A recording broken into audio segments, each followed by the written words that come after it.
Thank you, Mr. Chairman. I rise to offer an amendment that would exempt from the plan any oil and gas drilling in the North Atlantic planning area which extends from New Jersey to Maine. Now, I oppose the underlying bill, and I think it's poorly drafted and extremely problematic. But I must make a point that in the incredibly unlikely event that this bill would make it into law, we cannot have any plan that considers offshore drilling in the North Atlantic. An oil spill off the Atlantic coast would be devastating to coastal communities in New Jersey and up and down the Atlantic Ocean.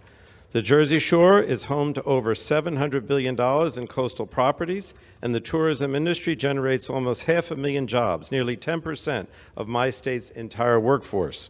New Jersey's commercial fishing industry generates over $7.9 billion annually and supports over 50,000 jobs.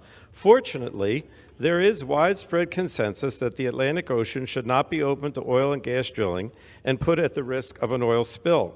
259 Atlantic coast municipalities are on the record, say they don't want drilling.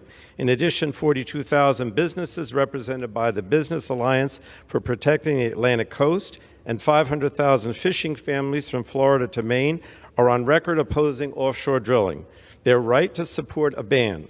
As you know, our coastal communities depend upon healthy ocean ecosystems. It's vital that the federal government protect the roughly 1.75 million American jobs and $137 billion in GDP that come from activities along the Atlantic seaboard in industries such as tourism, recreation, and fishing.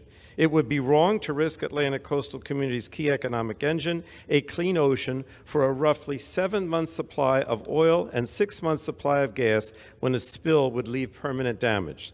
So I've been fighting to exempt the waters off the Jersey Shore from oil and gas drilling for decades. It was the first bill I introduced in Congress when I was first elected. And while I don't support the bill we're considering today, it certainly cannot include any effort to open up our Atlantic coast to drilling. I ask all of my colleagues to support this important amendment, and I reserve the balance of my